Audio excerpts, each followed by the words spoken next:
My name is Sage and I'm 34 years old. Today, I have a kind of silly story to tell you, but it's still something that bothered my family for years before my husband and I finally put our foot down. Let me start from the beginning.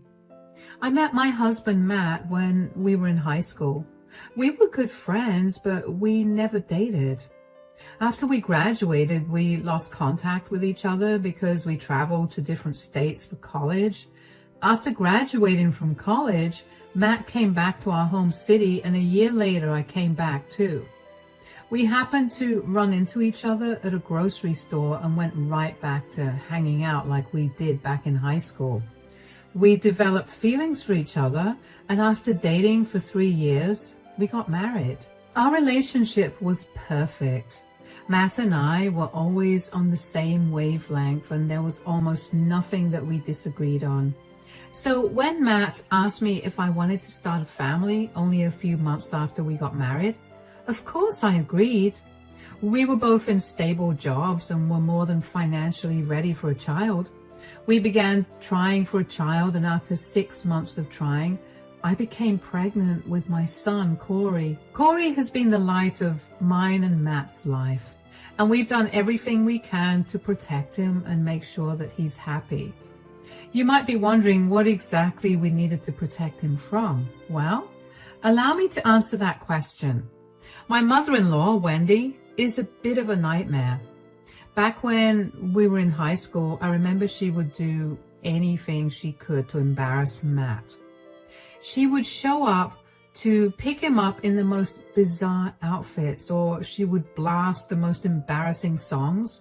She would send Matt the most inappropriate school lunches that initially had all of us in stitches, but as they got more frequent, they began to get horrifying.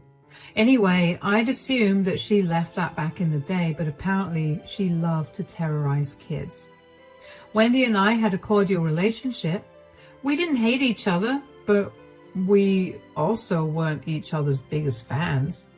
When I found out how much Matt was scared of her, constantly trying to joke around at his expense, my impression of her only went further down.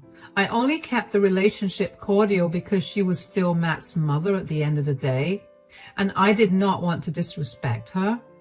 Matt and I decided before Corey was even born that if Wendy did any of the things that she did to Matt, we'd cut contact with her. Well, Wendy began terrorizing Corey almost as soon as he could talk. She kept pushing him around, taunting him, and basically doing anything she could to get a rise out of him. Every time Matt and I tried to put our foot down with her, she'd burst into tears and tell us that she was sorry and that she would never do it again. She would beg us to not let her be apart from her only grandson, and she would tell Matt that he was the only family that she had left, essentially manipulating him into feeling sorry for her. Matt and I would cave in and forgive her for a few weeks, and she'd behave well, and then she'd start again.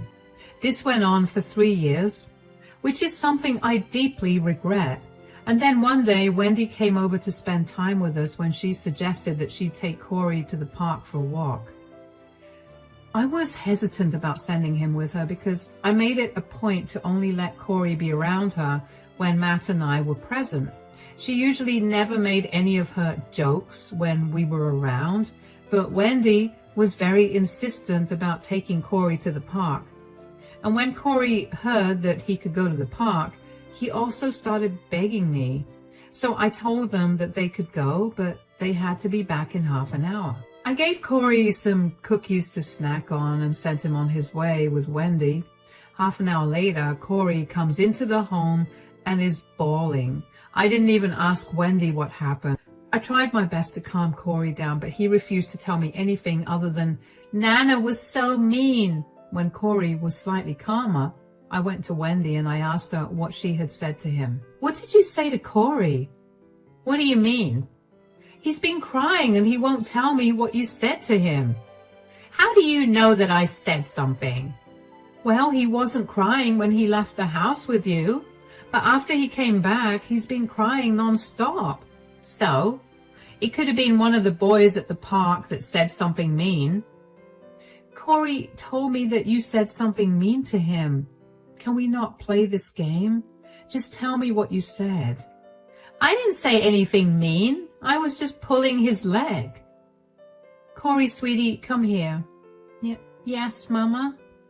What did Nana tell you? Please tell me. I promise neither Nana nor I will yell at you, okay?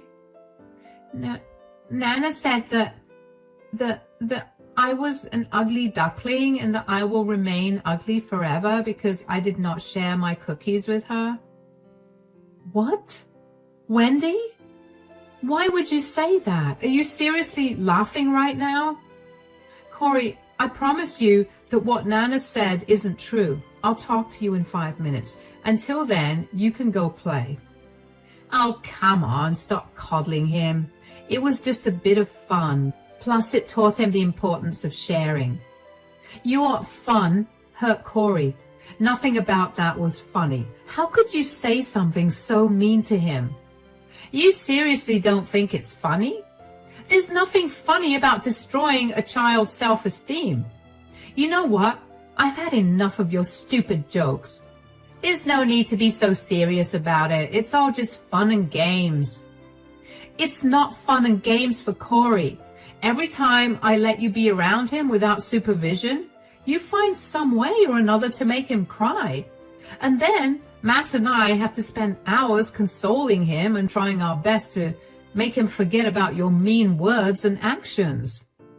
It's not my fault you guys are raising Corey to be weak and oversensitive.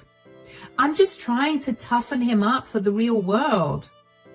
You can do that through other ways as well. You don't have to bully him for him to learn about the real world. Bully? I'm not bullying him. I'm just joking around. Well, he does not like it, and neither does Matt or I. So from now onwards, I'm not letting you anywhere near my son. If you want to talk to him, you can call us and we'll let you speak to him. Are you cutting me off because of one joke? It was not a joke. You hurt Corey. Why aren't you the least bit apologetic? Because I know I did nothing wrong. You know what? Fine. I'll stay out of your lives. I don't want to be around such insensitive people. I was glad that Wendy left the house when she did, because if she didn't, I was sure that I was going to say some really mean things that she definitely would not have appreciated. When Mark got back home from work that day, I told him what Wendy had said, and he was so angry that he texted Wendy to tell her that I was serious about her not coming back until we said so.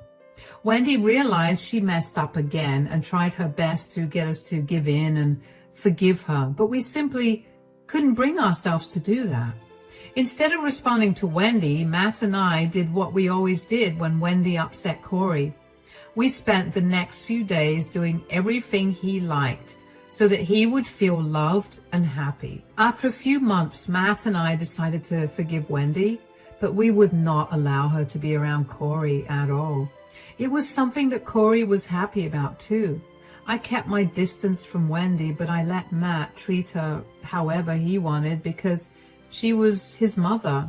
And that's how it was over the next 2 years. We barely spoke to Wendy. But we did make sure to check in on her whenever it was too long since we spoke to her. We spent holidays and birthdays with my family, and we made sure to wish Wendy well during those times too. Wendy tried her best to get back in contact with us, but we shut it down fast.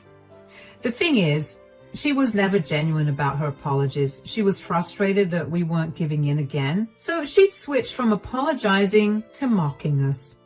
It was infuriating to have a conversation with her, so I just made Matt deal with that. She was a lot easier on him, and I guess that was why she believed that she and Matt had grown closer. She would always call Matt, and while he mostly ignored her calls, he still picked them up from time to time. Anyway, one day while Matt was in the shower, Wendy called him. I ignored it, but she kept calling him. She never called more than twice in a row, so I figured something was wrong. I picked the phone up. Hello, Matt? Hi, Wendy. Matt's taking a shower right now. Is everything all right? Oh, yeah. I'll just call when Matt's free. I needed to ask him for a favor. No, it's okay. What is it? I just feel a lot more comfortable talking about this with Matt, so I think I'll just wait. He'll tell me anyway, especially if it will involve a decision that we need to make together. Well, my house had some water damage, so it's getting renovated right now, and I wanted to know if I could stay at your place for a while. Oh, how long do you need to be out of your house? About a month, but it could be longer depending on how fast the work gets done. They're still discovering places around the house that have water damage. Ah, I know that we don't exactly have the best history, but I would really appreciate it if you help me out. You know that I don't like you being around Corey. You always use him to play pranks, and not only is it embarrassing for us, but it's also very embarrassing for him. I know. I got it from the last time you yelled at me. I have nowhere else to go. I wanted to talk to Matt because he'd be more understanding about this. Even if Matt was more understanding, he'd still need to talk to me about this. Why are you such a prude? Gosh, it's like you can't even take a joke. I can take a joke when it's good. What you do is humiliating, not funny. Are you seriously going to hold that over my head forever? And are you not going to let me have proper shelter because of that? Why can't you stay at a motel instead? We can help you cover some of the expenses if you like. Why would I stay in a motel when my son lives in the same city as me and has a house with a spare bedroom in it? Can you just have Matt call me after he's done taking a shower and talking to you about this? It was a mistake. What are you going to say to Matt that will change how I feel about you living with us? He's the man of the house. He'll definitely tell you to put your feelings aside so that he can help his mother. That's not happening, but I will talk to Matt about this, and I'll call you tomorrow and let you know what we've decided. I need to have your answer in 2 days. All right, I'll let you know. I'll be very honest with you. I did not want her in my home. I have been having a very good 2 years without seeing her too much, and her living in our house for probably more than a month felt like a repercussion for not seeing her often. But I talked to Matt about it anyway. Matt also suggested that she stay at a hotel initially, but when I explained that Wendy was against that idea, Matt was upset because of her entitlement. We discussed what to do for a while and eventually decided that we would let her stay with her. She was still a part of our family, and even though we did not enjoy her company at all, we didn't want to turn her away without giving her a chance. She had also been on her best behavior for the last 2 years, so we figured we'd give her a shot. We also had a conversation with Corey about whether he would be okay with his Nana living with us for a little while, and he said he was okay with it. We had a spare room that Wendy could occupy, but we would set some ground rules for her to follow. Matt and I knew that Wendy would hate the rules, but we knew that those rules needed to be there if we wanted some peace of mind in our own home. I called Wendy the next morning while I was at work to tell her what Matt and I had decided. Hi, Wendy. Oh God, are you calling me to tell me that I'm not allowed to stay with you? You have to understand that I have nowhere else to go. Calm down. I talked to Matt about it, and even though neither of us is too keen about you staying here, we understand that you have nowhere else to stay, so we've decided that you can stay with us. Oh, thank God. But you have some serious rules that you need to follow. What? You have to pick up after yourself, do your own laundry, and make sure that your room is clean. And you are not allowed to pull any pranks on us, no matter how harmless. What is this, a jail cell? Why are you guys so adamant about me not being a good person? We're not saying you're a bad person, Wendy. You just can't seem to understand what's okay and what's not. It's not my fault that none of you seem to understand what's actually hilarious. Do you want to stay with us or not? Of course I do, but I don't want to have to follow so many rules. Then you can stay in a motel where you won't have to follow any rules at all. Fine, whatever, I'll obey your stupid rules. If you play a single prank on any of us, especially Corey, we will make you move out. Do you understand? Yeah, sure. Does Matt know that you've given me such strict rules? Of course he does. He agreed with whatever I just told you. You're the worst thing that's happened to this family. Matt used to love my jokes, but after he met you, he's changed. Matt never liked them from the start. He had no choice but to bear with it because you are his mother. Corey doesn't like it either, and I will do anything to make sure that he's not uncomfortable in his own home. If that means kicking you out, then I will do it. You're ruining his life by sucking out all the joy from it. You'll regret it someday in the future, believe me. Corey is a very happy kid, but I can assure you that he does not like your jokes. If you still have a problem with our rules, you can simply not stay with us. No, I want to stay with you. I was stating my opinions. Fine. We'll see you here tomorrow then. Of course, I wasn't expecting Wendy to listen to all the rules I set up, but I really only wanted her to listen to one rule, and that was about her pranks and jokes. Wendy came over the next day and was cold towards me, but I didn't care. I kept Corey away from her as much as I could, and whenever Corey had to be around Wendy, like during dinner or TV time, either Matt or I would be present. Wendy's stay at our place ended up extending past a month, and even though I wasn't happy about it, I didn't mind too much. Wendy wasn't a very bad guest. I mean, she wasn't very clean, and she definitely waited until the last minute to do a huge pile of laundry, but she also offered to cook meals for all of us, and she helped me do other chores around the house. So when she offered to start making Corey's lunches for school, I agreed. Of course, I made sure to stand and watch as she made Corey his lunches initially, but over almost 3 weeks with absolutely no incidents from her, I decided to just let her make Corey's lunches in peace. Everything was fine for a few days until one day while at work, I got a call from Corey's teacher, Miss Leslie. My heart dropped and my gut told me that Wendy definitely did something. Hello, Miss Leslie, is everything all right? Yes, I just wanted to ask you if everything is all right at home. Yes, it is. Why? Is something the matter with Corey? Well, since you say that everything's okay at home, I just wanted to ask you how you could send something so inappropriate in your son's lunchbox. What? What do you mean? During the break today, Corey approached me with a note that was in his lunchbox and asked me to read it out to him because he didn't know what it said. I was shocked when I read what the note said. It was full of explicit words that basically made fun of me. I did not appreciate that.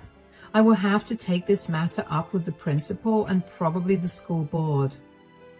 Oh my God, I'm so sorry that happened. I can assure you that neither I nor my husband did that. My mother-in-law is staying with us at the moment, and she's the one who packed Corey's lunch today. She loves to play pranks, and this was her doing. I'm so sorry that you had to read that note, and even more sorry for what my mother-in-law did. I see. It's okay, but you have to make sure that Corey doesn't come to school with these letters again. If Corey and his classmates could read, this would have been an even bigger issue. Yes, I understand that. I'll make sure it doesn't happen again. Is there any way for you to not report this incident? I had explicitly told my mother-in-law that she wasn't allowed to play her pranks on Corey, and she told me that she wouldn't. But she did it anyway. If I had known that she would do it, I wouldn't have let her pack Corey's lunch or let him take what he took today. I understand that family dynamics can be very difficult. And while I understand that this was not something that you or your husband did, I will still have to report you for it. You will need to come to the school today and talk to the principal about this too. All right. Will this affect Corey's admission in any way? Since you've said that neither you nor your husband did this, I highly doubt that it will affect Corey's admission, but there will be a little more attention given to him because we cannot have this happening again. Okay, that's no problem then. I'll make sure to take better care of Corey, and I'll talk to my mother-in-law about her actions as well. Also, as Corey's teacher, I feel like it's my place to tell you that someone like your mother-in-law is not exactly the best influence on Corey. He could pick up a lot of bad behaviors from her, which would only affect him in the long run. Yes, I know. My mother-in-law is only staying with us because her house is being renovated. Corey isn't her biggest fan because he hates her pranks too. I'll make sure to keep her away from him anyway. That's good. Will you be able to make it to school in an hour? Yes, I'll be there. My face was red, and I didn't know if it was because of embarrassment or anger. I immediately called Matt and explained what had happened. We took the rest of our days off and made our way to Corey's school. When we got there, Miss Leslie had Corey standing with her while we sat with the principal. The principal handed us the note that Wendy had sent Corey, and it was exactly like one of the notes that she'd send Matt when he was in high school. It had a lewd joke at Miss Leslie's expense and a very unflattering caricature of a woman with reference to that joke. For the next hour or so, Matt and I spoke to both the principal and Miss Leslie about how inappropriate the note was. They reminded us of the school policies and told us that they were only letting it go this time because this was the first time. The principal was very firm when he told us that if Corey came to class with another inappropriate note like the one that he had brought in that day, they would be forced to expel him. Of course, Matt and I promised him that it wouldn't happen again, and that's when both the principal and Miss Leslie began to ask more questions about Wendy. They asked Matt and me first and then Corey, and it became pretty clear to them that none of us liked Wendy or her antics. The principal then went on to berate us for tolerating Wendy in our lives for so long when she'd been so horrible to Corey almost all his life. Matt and I were ashamed, but we also recognized how right he was. We had let Wendy manipulate us for too long, and our son suffered at her hands. We left the office with Corey in our arms, and we took him out for ice cream and made sure he was doing okay before we went back home. When we got home, Wendy was standing at the door waiting. "How was school, Corey?" "Corey, sweetie, go to your room. Mommy has to speak to Nana." "What's wrong?" "What's wrong? What's wrong? Do you know how much trouble you almost got Corey in today?" "What do you mean?" "Do not play dumb, Wendy. We were called into Corey's school because of the note that you put in his lunchbox." "Why did you do that? Do you know how embarrassing that was for us?" "Oh, come on, that was just a joke. Why is everyone so uptight? I'm sure his teacher got a good laugh out of it." "You think his teacher got a good laugh out of you calling her fat and ugly, among many other explicit words?" "I would have laughed." "Nobody cares about that. Nobody cares about what you find funny or not, Mom. You almost got my child thrown out of school because you thought something was funny." "Geez, when did you get so uptight? You used to love all my jokes." "I liked them when they weren't embarrassing or hurtful, but this is crossing way too many lines. Sage and I had to sit in front of the principal today and listen to him and Corey's class teacher berate us for the note and for letting you near him." "So, let them say what they have to say. You're not going to listen to them, are you?" "Of course I'm going to listen to them. I've tolerated enough of your humiliation, and it's time for you to go." "What? You're choosing some humorless loser's words over your own mother?" "No, I'm choosing my son over your humorless gags. You need to get out of our house and out of our lives for good. I don't ever want to see your face again." "You can't be serious. You're my son. You can't just abandon your mother this way. Sage, say something." "We warned you before you came to stay with us that we would kick you out if you played any more pranks. You agreed to not do it either, and now that you did, you need to face the consequences." Fine, you can kick me out of the house, but you can't kick me out of your lives for good. I promise I won't do this again. You've made this promise 1,000,000 times already, and every single time you've broken it. Why would I believe you now? You've caused enough distress to my family, and now I won't allow any more. Pack your bags and leave. Son, please, you can't keep me away from my grandson and you. I love you so much. I'm your mother. You should have acted like my mother instead of some monster who loved to humiliate her grandson as a joke. Get your act together and leave us alone. Matt left us standing there and locked himself up in the bedroom. Wendy was a crying mess, and she kept asking me to get Matt to change his mind, but I was firm with my decision to not help her out. I was a little sad for her, but my anger towards her far outweighed any sympathy I felt towards her. We had given her so many warnings about her behavior and her jokes, but she never listened to them. I don't know why she was so upset when she should have seen this coming. I know that she thought Matt looked up to her as a role model, but that stopped being the case when Matt was 16. I helped Wendy pack her things up after that. She kept taking breaks to cry, but I kept going. I was not going to coddle her or try to make her feel better. She deserved to feel a little remorse. I hoped that would at least knock her down a peg. I hope she used this as a lesson to be more considerate of other people's feelings. I thought about this while I was packing Wendy's things up, but those thoughts were swiftly gone when, right before she left, Wendy looked at me with spite and told me that she was going to fight to get her grandparents' rights over Corey because she was going to be in our lives whether we liked it or not. She was never going to change. The next few weeks was spent hiring a lawyer to fight against Wendy because she really did try to fight for her right to visit Corey. However, Corey explicitly stated that he did not like Nana and did not want to be around her. Along with that, I got reports from Corey's school about Wendy's inappropriate gag. That was enough for Wendy's request for visitation to get denied. Wendy was fuming at that. She kept trying to contact us to tell us that she was never leaving our lives. She even went as far as to show up at our house at random times just to knock at our door and scream like a banshee. Initially, Matt and I ignored her, but when we noticed how terrified Corey was getting, we decided to file for a restraining order against Wendy. Once we were granted that, Wendy stopped coming around. That did not stop her from blasting us on social media for being horrible people with no sense of humor or care for their family.